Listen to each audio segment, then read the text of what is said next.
What if I told you that McLaren has just hit rock bottom, without even starting the race? Because what happened in China was not a simple abandonment, it was something much more serious. Neither of his two cars managed to start, revealing a problem that could completely change his season. And the worst thing is not what has already happened, but what Zak Brown has just revealed about what is behind it. Now, with Japan just around the corner, McLaren promises urgent solutions. But the big question is, can they really fix it in time, or are we facing the beginning of a much deeper crisis?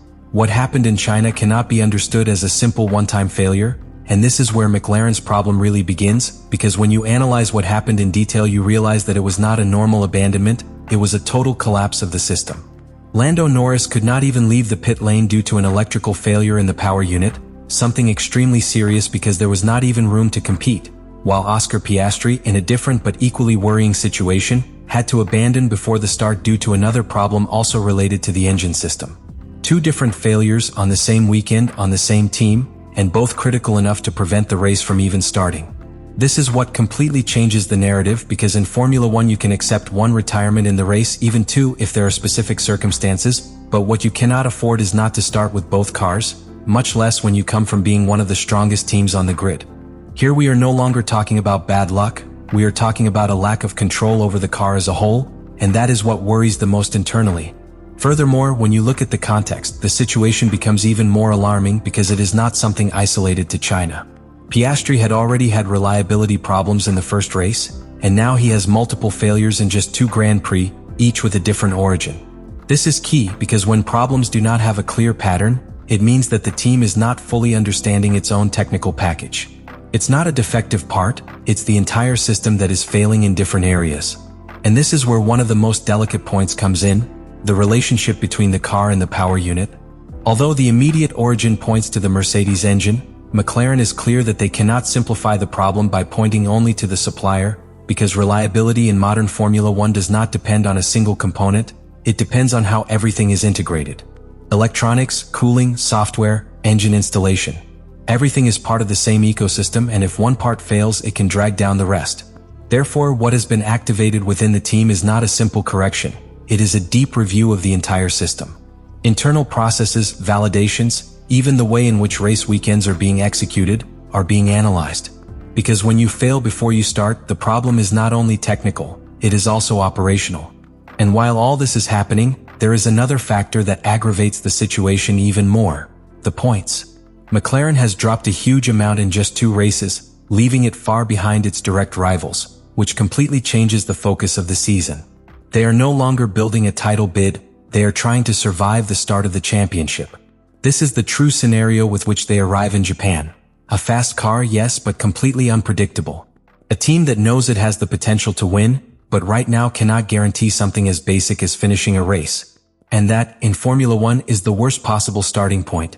The problem now is no longer understanding what went wrong. The real critical point is how McLaren tries to solve it, and this is where the figure of Zak Brown comes directly in, because his reaction has not been casual or superficial. It has been an emergency response to a situation that can get out of control very quickly if it is not acted with precision. After the China disaster, the internal message completely changes tone. From the outside there may be a certain calm, even irony, but within the team the reading is much harsher. This cannot happen again. Zak Brown brings the team together, sends a direct message and makes clear an idea that is key to understanding this moment. McLaren has everything to win, but right now it is not functioning as a winning team. And that difference, although it may seem subtle, changes everything, because it implies that the problem is not one of potential, but of execution. From here, what we could call an urgent reconstruction mode is activated, but without a time limit. It's not about redesigning the car, it's about identifying critical flaws and correcting them before Japan, something extremely complicated in Formula 1, where any change needs validation, simulation and testing that normally takes weeks. McLaren doesn't have that luxury. One of the main focuses is on the Mercedes power unit, but the most interesting thing is how they are addressing the problem. They are not treating it as an isolated engine failure, but as an integration failure. This means they are reviewing how the engine interacts with the rest of the car. Electrical systems, software, cooling, even the way the cars are prepared before hitting the track. Because what happened in China was not just a breakdown, it was a total disconnection between systems. And here appears another key element that often goes unnoticed: the processes. When equipment fails this way, you don't just check parts, you check procedures. How components are assembled, how they are validated, how anomalies are detected before it is too late. It's invisible work, but absolutely critical, and it's where McLaren is putting much of its efforts right now. Zak Brown understands this perfectly, and that is why his message does not focus only on the technical, but also on the mental. You need the team to react quickly, not panic, but at the same time accept the seriousness of the situation. Because there is a real risk. When reliability problems appear in such diverse ways, the team can fall into the trap of trying to fix everything at once, and fixing nothing. Meanwhile, the clock is ticking against them. Japan is not just any race, it is a circuit that requires total confidence in the car. You can't face curves like those at Suzuka with doubts about reliability, because any small failure is costly. And McLaren arrives precisely with that uncertainty. Therefore, the solutions they are preparing are not simply improvements, they are critical adjustments intended to guarantee something basic, that the car works. It may seem like a minor goal for a team that aspires to win, but right now it is the absolute priority. Without reliability, there is no strategy, there is no rhythm, there is no championship. And this is where the greatest tension in this entire scenario is generated. McLaren believes it can solve the problem, but has no guarantees that it has done so in time. And this is where everything is decided, because Japan is not just the next race. It is the moment that will define whether McLaren remains in the fight or enters a much deeper crisis than anyone wants to admit. They arrive at Suzuka with brutal pressure, not only because of the lost points, but because of the need to show that they have understood the problem. Because in Formula One there is something that weighs more than any specific result. Confidence in your own car. And right now McLaren doesn't have it. They have speed, they have drivers, they have structure, but they have no guarantees. Zak Brown knows this, and that is why his message is not simply optimistic, it is almost a declaration of intentions. Japan has to be the turning point. It is not enough to improve, it is not enough to finish the race, they need to demonstrate that the problem is under control. Because if they fail again, the blow will no longer be only in the classification, it will be in the credibility of the entire project. The scenario is very clear. If McLaren manages to complete a clean weekend without failures, with both cars on the track and showing their real pace, everything changes. The narrative goes from crisis to reaction. The team regains confidence, the engineers validate their solutions, and most importantly, they once again build a base on which to compete for the rest of the year. But if something goes wrong again, then we are no longer talking about a bad start, we are talking about a much bigger structural problem. Because 2 races can be bad luck, but 3 already set a trend. And in a championship so short on competitive margin, that can be definitive. This is where the real tension is. McLaren isn't fighting Ferrari or Mercedes right now, it's fighting itself.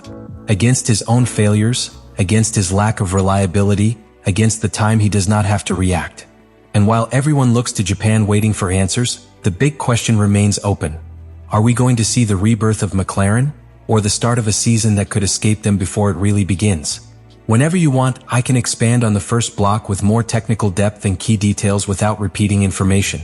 And in the end, it all comes down to a very simple but brutally important idea.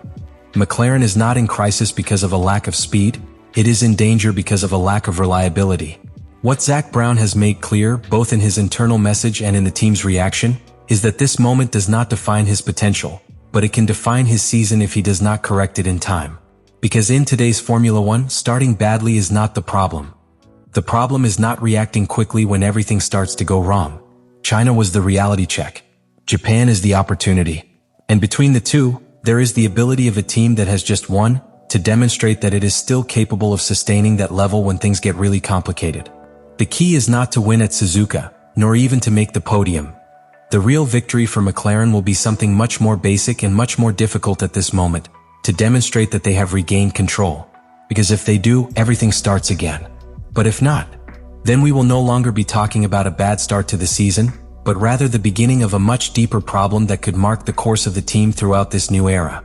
If you want, I can now expand on the first block with more technical depth, hidden details, and more advanced analysis without repeating anything already said.